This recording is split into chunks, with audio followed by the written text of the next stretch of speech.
Welcome to the African American Community Trust series.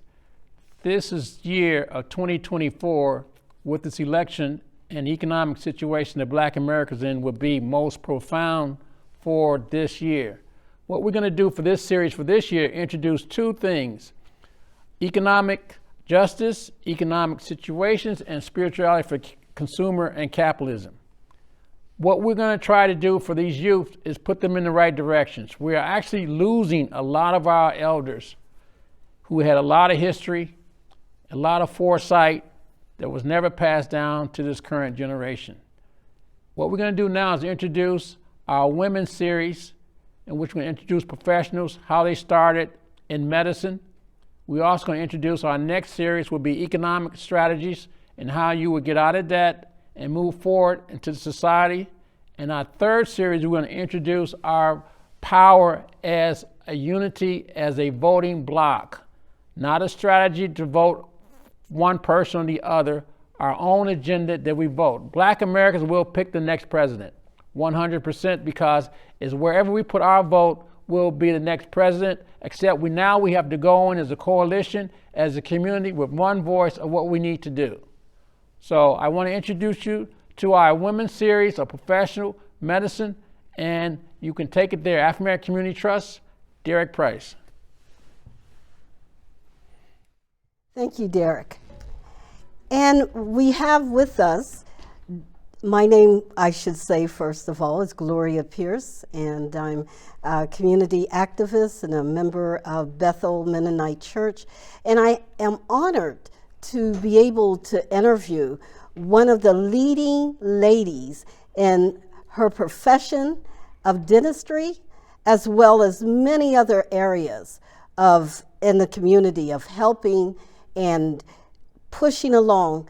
This is really a pioneer in many, many, many ways, of not just for women, but for the African American community, and especially for our youth coming up. And I'd like to introduce Dr. Zenobia Sowell. Thank you, Dr. Sowell, for being here. Thank you, Gloria. And we want to interview you today. This is Women's History Month, and we're so excited that Derek Price, Mr. Price, has allowed us and invited us to be on his show, because we need to let the community know, let the city know, let the nation know what can be done. And your testimony, your story of how you made it to, it's actually over 30 years of dentistry, isn't it not? Yes. Yes. And this story must be heard.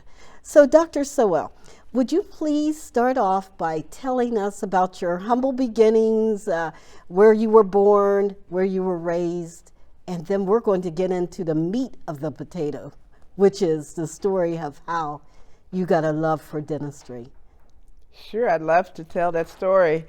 First of all, my parents were, I call them the best parents in the world. They taught us to read early, and knowing when you can read, you can explore and learn about the world around you much easier than if you are not able to read. So they opened those doors for us. Stressed education, didn't demand that we go to college, but it was just expected of us. And that was my humble beginnings. I was born on the west side of Chicago, in the Abla area, which has gone from a place where people didn't desire to live, although in my early beginnings, it was a desirable place because people looked out for one another. Yes. And shared food, shared security, shared everything that made life worth living and created community. So I was born there. By the time I started kindergarten, my family had moved to Maywood, Illinois, and that's where I started school. And that was the journey from that point to my desire and love for dentistry. Wonderful, wonderful. Now, this love for dentistry, There's a story behind that, There which is. began at a very young age. Would you share that with the audience? Sure. In kindergarten, we had something called show and tell. It's where you would bring a toy or an object from home, and you would show it to the class and describe it to the class. And so one day, my kindergarten teacher, Mrs. King, wonderful lady and encourager, she loved all her students. She told us that we could be anything in the world, and we believed her. At least I believed her. And she said, I'm going to have a career day, and I want you to dress up like what you want to be when you grow up. My best friend in kindergarten's father was a dentist, and he used to let us hang out in his office over the weekends, and I would overhear the things that he would say. I'd see people coming in pain, and they would leave smiling and out of pain, and sometimes they didn't have money, and he would always say things like, I'm not going to let you leave in pain. So he was just that kind of thoughtful and genuine doctor. And I said to myself, that's what I want to be when I grow up. And so after Mrs. King said to dress up like what we wanted to be when we grew up, I told my mom, I want to be a dentist. And she believed me. And she bought me a little white coat, a little doctor's bag, and had a stethoscope, plastic stethoscope, some candy pills, Band-Aids, all the things that would be in a medical kit. But in that particular bag, I guess that's how they were making them back then, there was a dental mirror. And she said, okay. And she looked at my dad and she says, I think we have something here. And that was my presentation to the class that gave me a standing ovation, and I never looked back. Wow. That's been my my journey in track, career-wise, since kindergarten, and it was great, and I've never looked back still. That is awesome. That is awesome. The power of a dream. Yes. The power of a dream. And it's never too young, because at 5 years old, Yes. you're still so young, so very young at that age, and yet it took place. It planted that seed, and that seed grew. It took roots, and it grew. And look at what we're looking at now, 30 years, and we can say 30 years plus. And thank you for sharing that. And I think that more people need to believe and remember and understand. And we'll get more into questions about exposure to careers, because that is really a very, very important part of finding your dream, living that dream, Yes. and having that dream come to fruition. Now, one of the biggest parts of who you are is struggles that you had to go through, that you had to overcome, that made you who you are now. Not just Zenobia Sowell, the little 5-year-old who desired to be a dentist, but we're talking about a Black woman, an African-American woman who made it. And you persevered through all the challenges and everything that was against you. And so that people will know that this isn't just a gravy train. This isn't just an easy road sailing on a cloud. There were some struggles. There were some fights. There were some bumps in the road. Oh, yes. Would you just share a few of what maybe you had to go through to get to where you are now? Sure. Elementary school, because I love school, I never missed a day out of school from kindergarten through 8th grade, because I was never sick, and had great teachers. And so I always showed up for school to get everything and learn everything that I could. Elementary school was easy, I would say, because my parents helped prepare me, my teachers helped prepare me. High school was pretty easy. I was in some of the honor classes, but because we had competition, healthy competition among my fellow students, we all strove for excellence. And as we strove together, I think that really helped us to be excellent students. College was not so easy, not as easy as high school, but I came there with a purpose. I remember sitting in my first chemistry class, and the instructor said, "Half of you will be gone in 30 days." And I said to myself, well, I'm not one of those. And they were, I guess, trying to discourage the students who weren't really sure about what they wanted.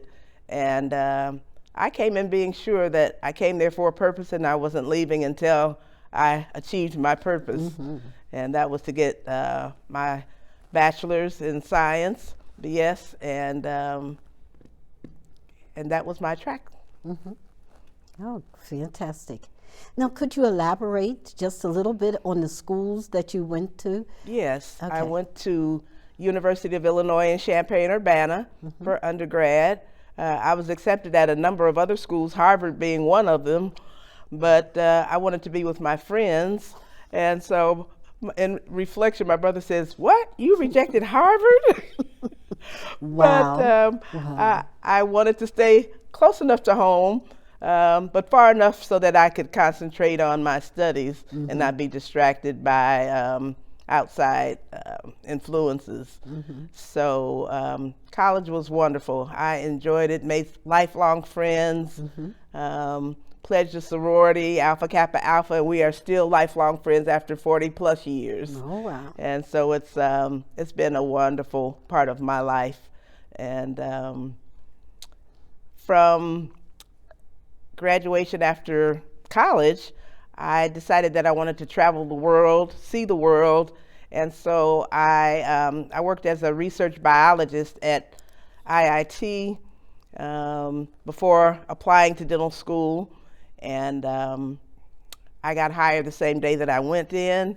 I was working with research animals, which I was almost deathly afraid of, but it was so interesting that I was able to do what I needed to do. I did some publishings while I was at the school during that interim between college and dental school, and then I got accepted into dental school at the Ohio State College of Dentistry in Columbus, Ohio. And again, another wonderful journey, part of my career search and dream. And I remember getting to Ohio State, and the female dean called me in and said, "Now, I know that this is going to be tough for you. You know, you're black woman." And I was thinking to myself, well, I'm glad I'm a black woman, but that's not going to make it tough for me. I came in again with a purpose, and I let her know that. She said, "It may be hard to make friends," and again I said, "No, that's not how I grew up. I make friends very easily with those that I encounter that receive me, and I receive them." And dental school was a lovely and wonderful, and again, a place where I made lifelong friends. Excellent, excellent. Yes. And that is your personality, that you would overcome that. And probably, would you attest to this, that being raised, and I'll let you share with your church background and all, because we're going to talk about your professional activities now, and please include your community activities as well, because you are known as the gentle dentist. And that, in and of all things, seems to work hand in hand with your Christian and your religious affiliation. So I'd love for you just to touch on that, because that leads us into all of your professional activities that you are involved in as well. Yes, sure. My father was a pastor, pastor when I was born, and the very grounds that I was born on, the church itself, the building was not there, but he came to pastor a church, Bethel Mennonite Community Church, for almost 20 years. And I came to co-pastor with my husband, that church some 20 plus years ago. And it's a place that I said I never wanted to return to, because it had become a place that was kind of drug infested, prostitution infested, and I just felt like I wanted to get away. But God has a way of prompting us back and almost demanding that we go back. And I did go back, and that's where I'm ministering and serving now, and have been for almost 30 years. All right, wonderful, wonderful. And before we move on to your activities, and this is just a question in my mind that has just come up. How many years from the beginning of your bachelor's to the end of graduate school, dental school, how many years would you say that was in all? That would have been 7 years. Oh, just 7? 6 years. Really? 2 years as a research biologist, and then I got into dental school, and that was 4 years. And I came out with a degree and ready to practice. My word. Wonderful. Wonderful. It still doesn't sound like a piece of cake. not all the time. No. And I shouldn't be saying cake in front of a dentist, huh? It's okay. Just brush your teeth after. Just brush your teeth, okay, and floss. Yeah. But you are the CEO of, and I love the name of your dentistry office, Sowell. And I remember when I first met you, and I learned that you were a dentist, and I said, this is not by accident, that you are in a medical profession, and your last name is Sowell, Sowell Dentistry. Yes, there's a story behind how the practice got named Sowell. When I opened my practice in the Gold Coast, after practicing in Hyde Park for about 4 or 5 years, I was sitting on a concrete slab and deciding, what am I going to name this office? And I had the radio on, and I heard songs from Minnie Riperton to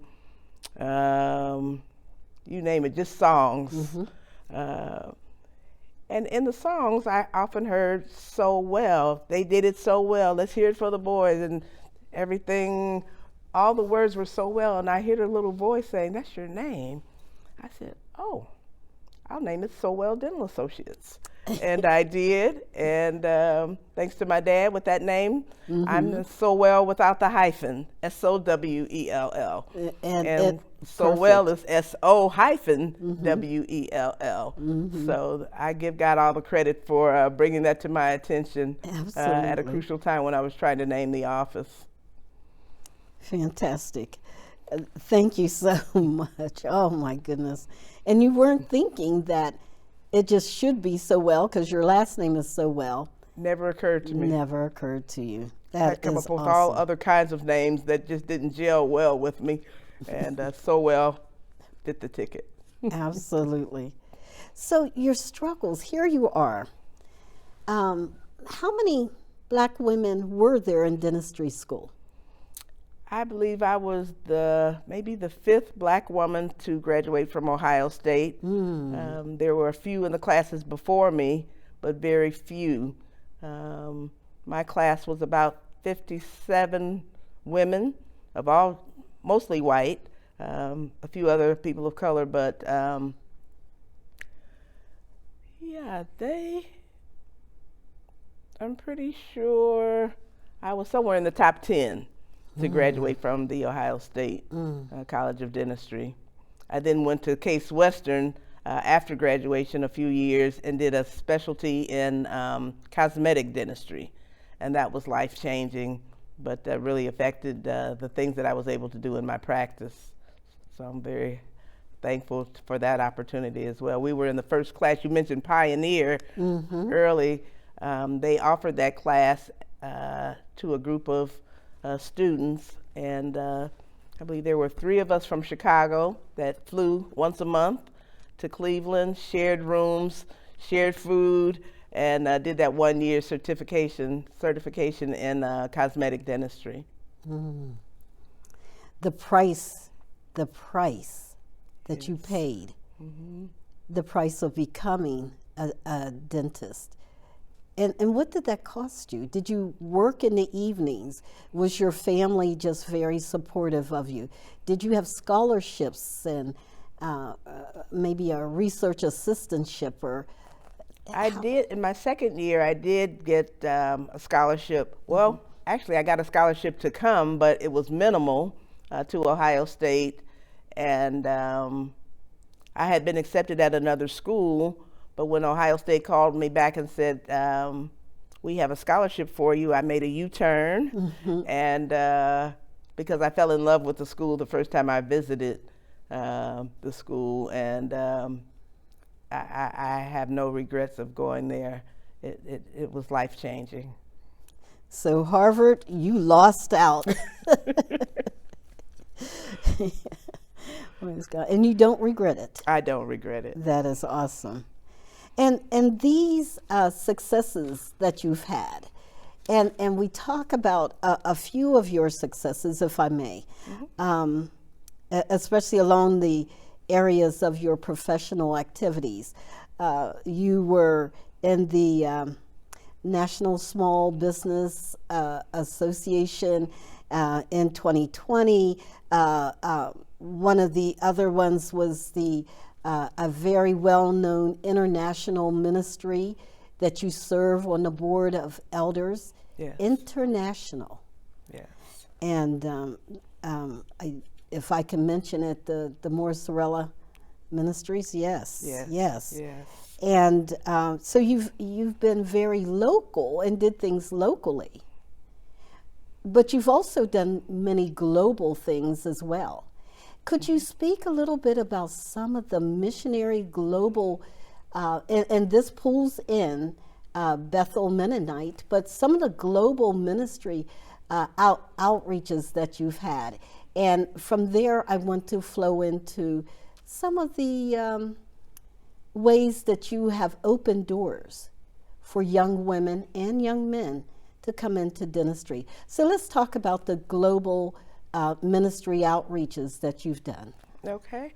My family was always globally minded. I remember my father going to Athens, Greece, and coming back and sharing the world with us as a pastor. He said, the Bible came alive when I went there. And he brought back pictures, and it really sparked my mind to see and want to see more of the world. And so I started traveling very early. As soon as I graduated from college, I went to Trinidad, and I stayed there about a month to study their health system. And it was a time I'll never forget. The people were wonderful, the food was wonderful, the experience was more than I could have imagined. I pulled my first tooth in Haiti. I went on a mission trip with one of our instructors who just asked if there were students who wanted to go. I was the only woman in the group of 25 students, but they showed me how to pull a tooth, and I probably pulled about 2,000 teeth in Haiti when I was a sophomore in dental school. And when I got back to the clinic at the dental school and had my surgery rotation, I was popping them out, they said, like popcorn. They said, "How did you learn that?" And I didn't tell them my secret. But I had a lot of experience in Haiti, taking care and serving those patients there. And it was an unforgettable time. Wonderful. Yes, yes. Now, most people, when they go to a foreign or anywhere, a mission trip or an island, they sit back and enjoy themselves. You're there popping out teeth like popcorn. And popcorn will pop out your teeth by itself. But it was an experience, and I actually enjoyed it there. Learning the culture, enjoying the culture, being among the people. And that was one of the things that prepared me for the global missions that we did through our church. My husband being a church planter, we would go to a village that wanted to start a church. The church would be planted. We would take a team of about 30 people back. It would be a combination of dentists, When I say dentist, one other dentist, my roommate from dental school. Okay. And we would set up a clinic in the field, and we would have our sterilization, portable sterilization, and we were able to do surgery all over the country of Ghana, West Africa, mainly for people who didn't have access to care, who were in pain maybe for years because of a bad tooth or swollen gum, swollen whatever. But we just set up a surgical outfit in the field, and we could see them coming from the hills, and people will walk miles to come to have the services. Several times we hooked up with the military, that they put up the tents, and we were able to see many, many patients. Sometimes we would work from sun up to sundown, and when it was starting to get dark, there were still people that needed to be seen, so the military would give us high-powered lights to be able to see what we were doing out there in the field, and we were able to see people well into the night. And so that was quite a blessing and quite an experience. And some people would ask us, why would you come and volunteer your time and all your supplies and things of that nature, you know, to a village like this? And we were able to tell them about and share the love of God with them. And so it was a great opportunity and unforgettable again. Unforgettable and amazing. Yes. That was amazing. Did the favor from the military, and I'm just hearing about this military portion for the first time, but did that favor come from the fact that Ghana was a Christian nation, or did it come from the fact that did you practice on the soldiers, the military? Were you able to offer them services? Well, they never requested services. I guess they realized that the need in the villages were far greater than what any of them needed, and they had access to care through the military. Okay. So we were able to commit and spend our time seeing the patients in the villages where it was needed. Fantastic. Yeah. Can you talk a little bit about mentorship? I know that that's a big part. It plays a big role even today in almost any career area. And how was mentorship in your life? Well, I had great mentors, great teachers, great parents, those who encouraged me, those who took me under their wing and made sure that I had all the resources that I needed to exceed the normal. And I appreciate them so much. The CHAMPS program was a program that I was introduced to after I got out of college. It was run through IIT while I was taking some courses there and serving as a research biologist. But Dr. John Bradley, and I call him my dad, he was an encourager unlike any I've ever met in my life. He said, I don't care what people tell you you can't do, I'm telling you that you can.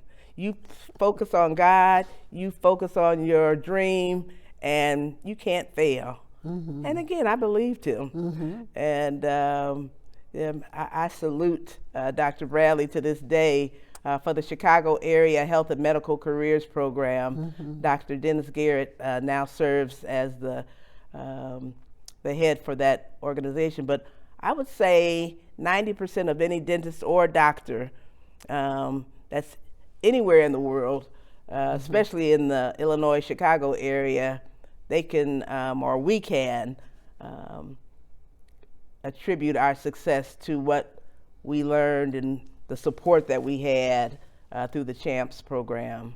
It really just catapulted us to the greatness that we've achieved, if we could term it like that. Awesome. Yes. And when did CHAMPS pick you up, or when did you get involved in CHAMPS? Was it during high school?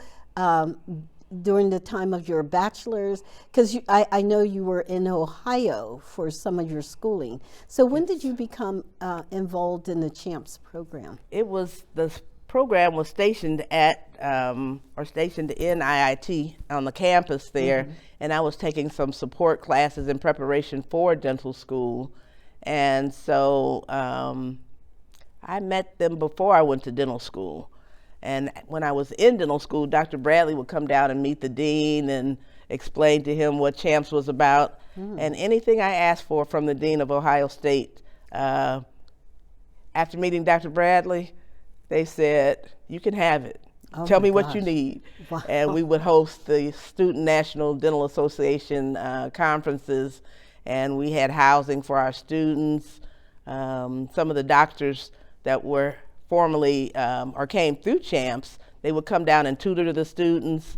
And so we just had a wonderful time. And our mantra is, don't forget where you came from and give back. Absolutely. We are because you are. And so that's really stuck with me. And for probably 20 years of my practice, starting in Hyde Park, I mentored Head Start students. Me making that decision at a very early age prompted me to, whenever we would go out to the schools, we taught toothbrushing, we taught the siblings and the parents how to best take care of their teeth. We just would always ask, so what do you want to do when you grow up?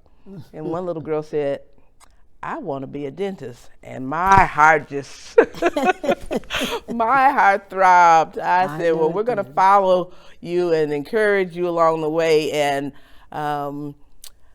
through my career, I've mentored about 15 students who are now dentists, some specialists in dentistry.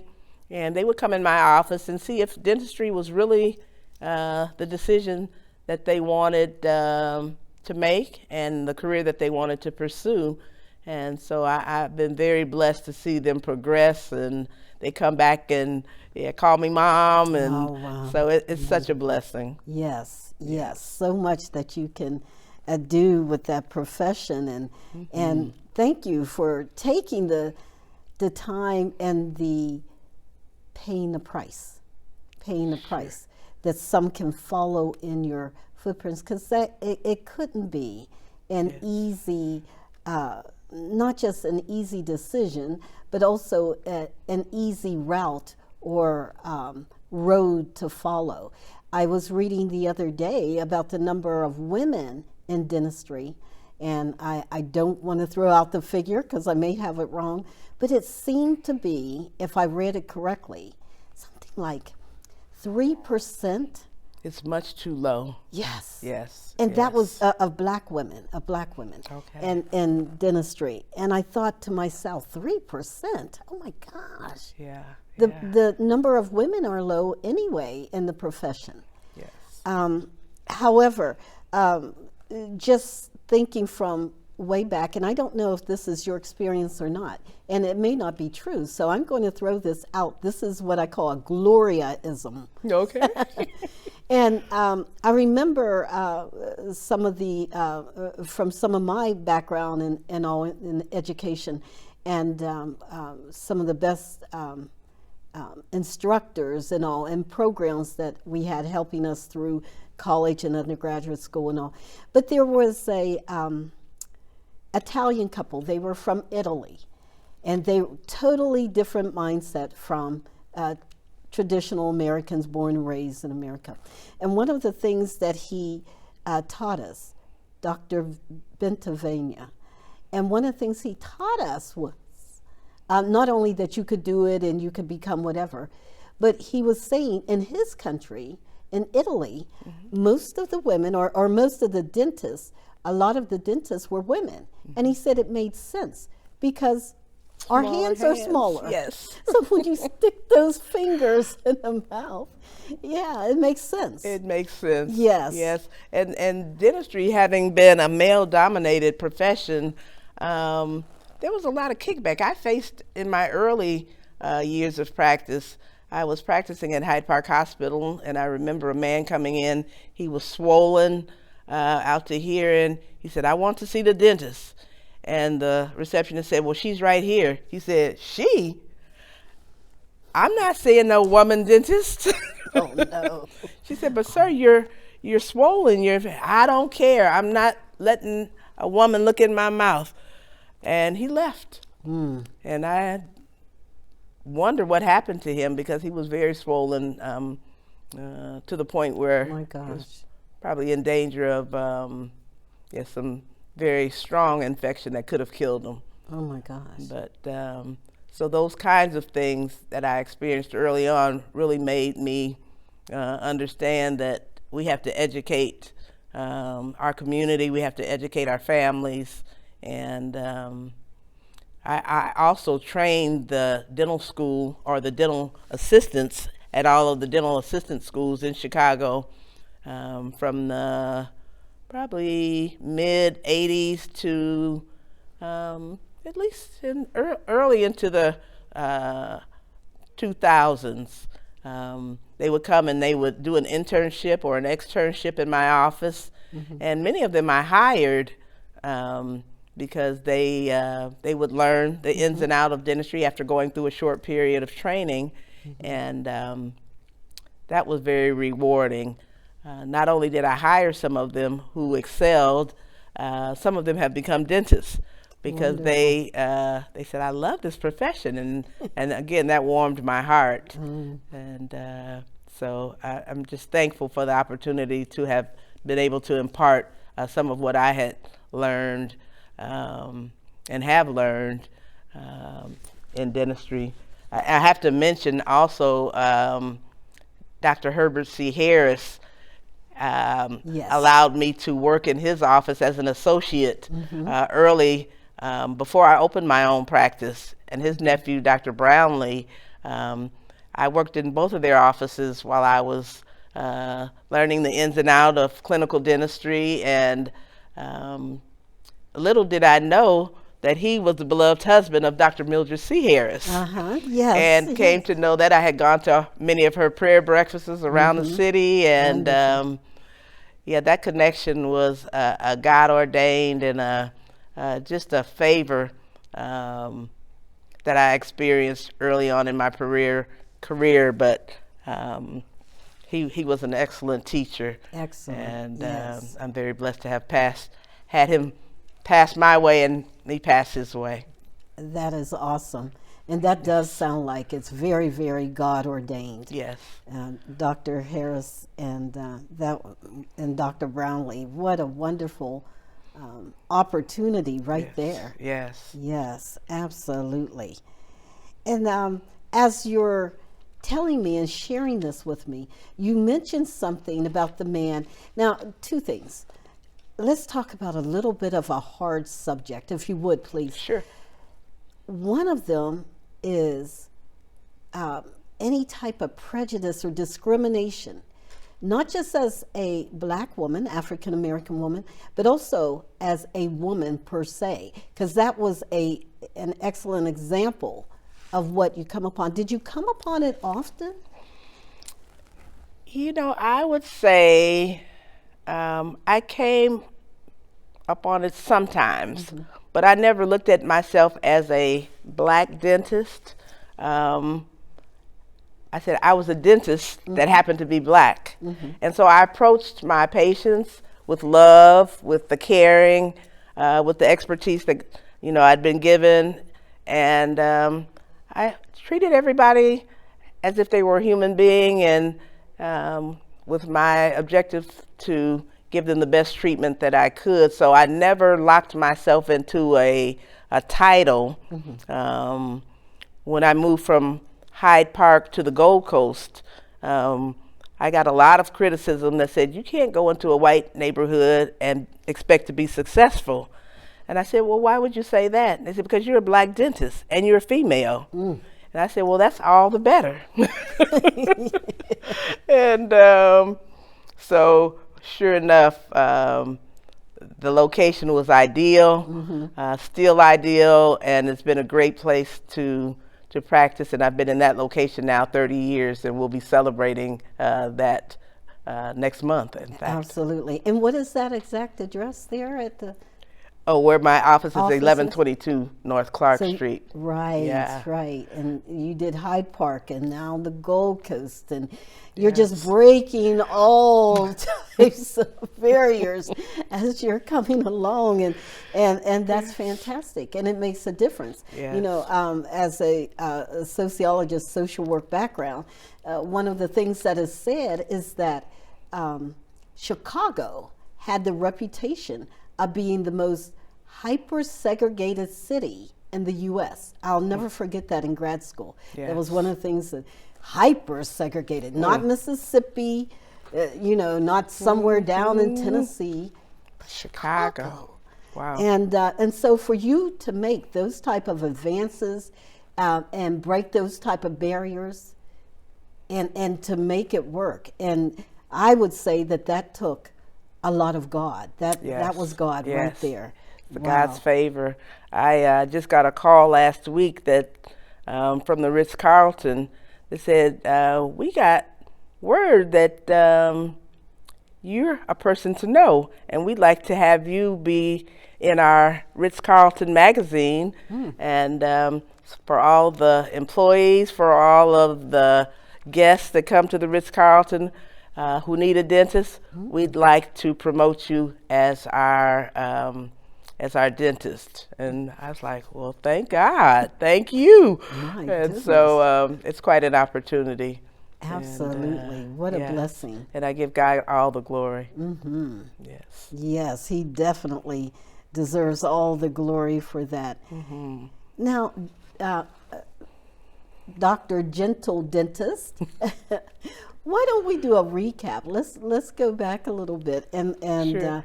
let's recap on what you've done, how you've done it, and all, and that there's a price to be paid. Sure. It's not an easy road. And what would be some, before we recap, what would be some of the advice that you would give any young person, male, female, or even older person that decides, hey, you know, I've always wanted to do this. This is on my bucket list, although that would be hard to believe. You know, you'd have to give, 10 years, 12 years to it? But still, it's something that they always wanted to do. And what would you say to the person wanting to go into dentistry? Well, I would give anyone who is entrepreneurial minded to face the reality that you need an accountant and an attorney before you open your business. I was advised of that by an accountant who was a wonderful man who kind of took me under his wing and taught me the ins and outs of business. And in fact, Hyde Park Hospital had never had a dentist before. And he said, why don't you open up there? And I said, have they ever had a dentist? He said, no, they haven't, but you'll be the first. And I accepted that. Wow. Wow. And that's where I began my practice. And I can also encourage people to write down their goals. Someone gave me a 10-year planner when I was in college, knowing that I had intentions of going to dental school. And it had a goal section where you set your goals. And I said, well, if I go to dental school, I want to open my practice in March. I had kind of charted it out. I said, I want to open my own practice in March of 1988. And I wrote it down with a lot of other goals. And I lost that book. Oh, no. And about 7 years after college, I found it because I had moved and things were packed away. And I looked in the book and realized, this was after I opened my practice in Hyde Park, and I opened my own office there in April of 1988, which was a 1 month difference between the time that I had set the goal to do that. And so I think it's very important, even though God orders your steps, you have to do the work and you have to do the preparation and listen to the experts who know things and keep you from making some of the mistakes that you know, we're very prone to make without that knowledge and without that wisdom. Yes. Very good. Very good. So we know it's not a piece of cake. We know it takes some support. You had an excellent support system. Yes. And thank God for CHAMPS organization Yes. that helped you. And you talked about the leadership, Dr. Dennis Garrett for one, and he went through the actual program himself. Yes. Yes, and that says a lot right there. That means a lot. And here you are today. You're here for us, and not just for us, but in this Women's History Month, you are here not just for the women, not just for the men, not just for the children, but for all people. Yes. Black, brown, red, yellow, any other colors in between. You're there for them. And we thank you for your dedication, for your work, for what you brought to Chicago. Yes. That is the most wonderful welcoming. Thank you. Yeah, I as I look back, I have been privileged and honored to be dentist for many celebrities, athletes, politicians.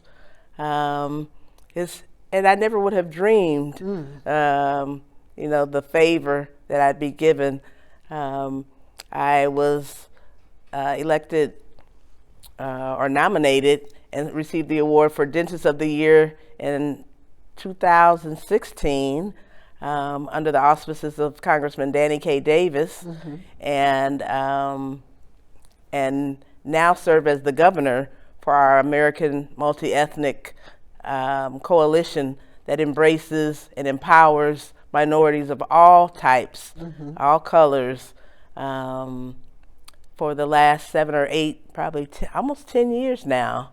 And we give recognition to those who have done great things in their communities and around the world, and nobody noticed. But thanks be to God, and thanks for Dr. Vijay Prabhakar, who serves as the president and CEO of that organization.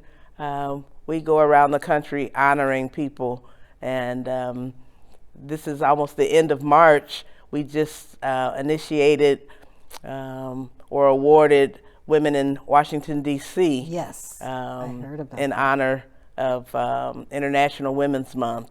And we did it also locally here in the Chicago area suburbs. And it's to let people know that, you know, your good is not going unnoticed. Absolutely. And so it's been a pleasure to honor those women and to honor women around the world who are happy to come and share that, and we share that link together. Wonderful, yes. And again, we want to say thank you, to if I may, Dr. Derek Price. Thank you so much for this opportunity, especially on Women's History Month. Thank you, and thank you, Gloria, for this wonderful interview.